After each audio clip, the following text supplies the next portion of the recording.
8 great questions you can ask when interviewing a high-performing candidate. Hello everybody, it's Stuart from People and Process Solutions. Thank you for watching. So yeah, we've got 8 questions that you can ask when you're hiring a really high-performing candidate, or you're hoping to hire a high-performing candidate. It will help you sift out the high performers from the also-rans. And it doesn't matter whether it's a sales, marketing, production, technical role of any description, you can use these 8 questions and an empirical system to give them marks. So here we go with number 1. The first thing you need to ask anybody is, what led you to join your previous company?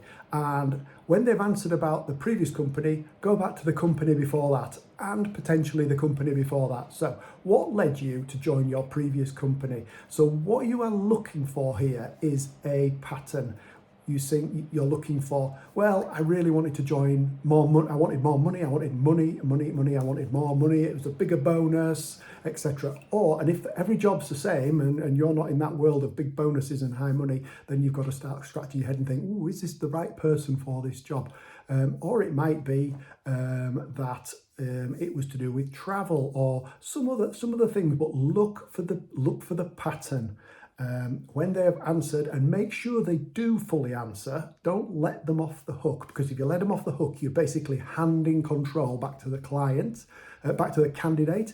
If you let them off the hook and don't let them out and don't sort of try and obtain that answer out of them, you're giving them control of the interview. But once they've answered that, give them a mark out of 10 for the answer that they've given, based on what you think about the result, based on, is there a pattern?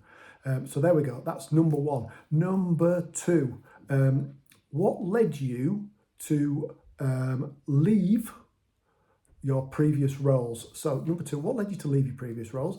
Well, again, what you're looking for here is about patterns. I left my previous role because I couldn't get on with the managing director. Or I left my previous role because I wasn't earning enough money, I wanted more money. Or I left my previous role because it was 80% travel, or it was 80% new business, or the production was letting me down, or I didn't have the resources. And then the previous role to that, well, it's the same thing. And the previous role to that is the same thing. Well, if you start getting a pattern of the thing over and over and over, then you know that you've got a problem. If this person's a high performer, they will be finding ways around resource issues, or they will definitely be capable of getting on with the team that they will work within if they are a high performer. That's usually. Okay, so that was it. That was number 2. Number 3, what were you hired to do at your previous company? And again, what you're looking for here is them to explain to you what they were hired to do and what they achieved within that. And then at the same time you're hiring this, you are saying this question, you need to be drilling them in those terms. You need to be getting the most out of them with regards to what did they fail to achieve out of the things. So let them tell you what they were hired to do, and then ask them about the things that they were hired to do and which of those they achieved. If they say that they achieved everything in every single job that they had, they are probably lying, because just think about yourself, nobody achieves absolutely everything in every single part of the job that they were hired to do. It just does not happen. So hopefully they will be honest enough to say, well, I didn't actually achieve X, Y, Z at this company. And then you can ask them why. What was the result of that? Why didn't you achieve that? And you know what you're looking for there is them to own the failure and say, well, actually, I didn't prioritize it enough. It was my fault, or I could have done better because of this, this, and this. If you find somebody that will own the failure, that is potentially a really good person to be hiring, because they're completely taking ownership of the process that they're in the role, and that is what you're wanting to know. If you get somebody that tells you that they achieved absolutely everything in the last 3 roles that they ever had, I think I'd be scratching my head a little bit and thinking, is this person telling me the 100% truth?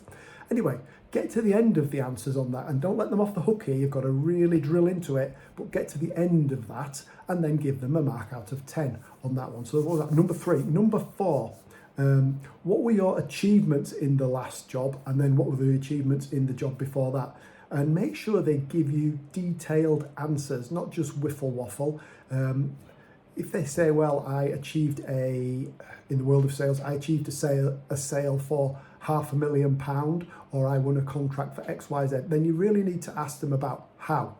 How did you achieve that?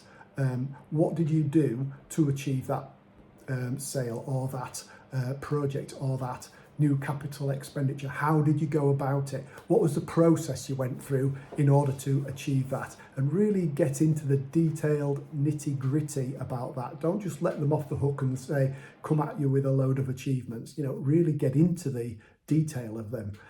And again, when you've got to the end of the answers, you need to be giving them a mark out of 10. Another good one, number 5. What impact did you have on the company overall that you previously worked for, and the one before that, and the one before that? So again, let the candidate then talk about the impact. And if this is a high performing person, hopefully the impact will be company wide, and it will be, I managed to open up a new market for this, or I introduced a new product for that, or I introduced new quality systems for this that had a beneficial effect on the company that allowed us then to go and do X, Y, Z. And they will actually understand what the whole benefit was of the things that they achieved in that company. So there we go. And then give them a mark out of 10. Number 6. What were you most passionate about in your last business, and what did you enjoy the least? So again, what you're looking for here is, well, answers that would align to your business, and then answers that would potentially give you a alarm bell ringing about what they liked the least. Well, what I really liked the least was working in the team with the production department, because I didn't like some of the people. Probably nobody's going to give you it that blunt, to be honest. Mind you, you're never surprised in interviews, to be honest, what people say. But literally, that's a really good question to ask, and you will get some really good informative information about that. And again, don't ask it just about the last job, ask it about the job before that and the job before that. So you're going through this in a structured way. Question: last company, previous company to that, previous company to that. I suggest 3 companies, and then a mark out of 10. So that was, what were you most passionate about at your last business? So we're getting through them now. We're on number 7.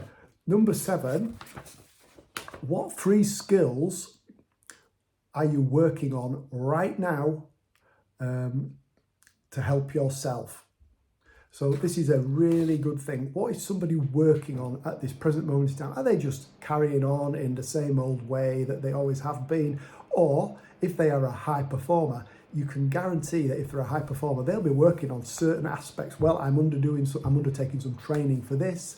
I'm doing a night class for that. Oh yeah, I'm working on digital. If you're me, I'm working on digital marketing at the moment. That's one of the things I'm trying to learn more about. So again, somebody that's a high performer should realistically be able to give you a list of 3 things that they are working on at the precise moment to try and improve themselves. Okay, and again, a mark out of 10. Number 8. It's a good one, this. What question haven't I asked you that you would have liked me to have asked you? Or that you want to know. So what have I not asked you that you need to know? And again, a high performing candidate will not just sit there and go, oh, well, actually, I think you've asked me everything I need to know, and I've told you everything I need to know. A high performing candidate will tell you some other things that they want to know, and that they wish that you had asked them in the interview. And again, hopefully you'll get more than one thing, and hopefully it won't just be wishy-washy stuff. Hopefully it's more about strategic things to do with the business. That's what you're looking for, the answers, questions that are to do with strategic things in the business, not just what's the pension contribution. And do I get an extra day off holiday on my birthday? That's not the type of thing you're looking for a high performing candidate. So there we go, there we are. That's 8 things that and a mark out of 10 at the end. That's 8 really good questions that you can ask a top performing candidate. So, and also what you've then got is a score out of 80. And you can top the marks up, and if the person has achieved great marks, then you will and you like them, then you can kind of think, okay, this is a potential for somebody to come and work in my business. If the marks tend to be low, well, then maybe you got to think about it and also take the emotion out of it and think, well, the marks are really low, but I really like them. But this is a top performing candidate. What I'm looking for is somebody who will perform at a high level. So whether I like them or not personally is perhaps important, but not as important as can they do the job in a high performing manner. Of course, you need to be able to work with somebody. That doesn't mean you need to be best friends with every single person in your business. Anyway, there we go. And they don't need to support the same football team. So there we go. There we have an empirical system and 8 really nice questions to ask somebody. If you want this list of questions emailing over to you, please drop me an email. I have them all written down here in a form. I can send them over to you. Just drop me an email to contact@peopleandprocesssolutions.co.uk, and I will gladly send the list back for you. But this system can create a structure around your interview to really get the most out of the questioning that you do to your candidate, and it should help. There we go. That's the Friday video again. So I will see you next time. Bye bye.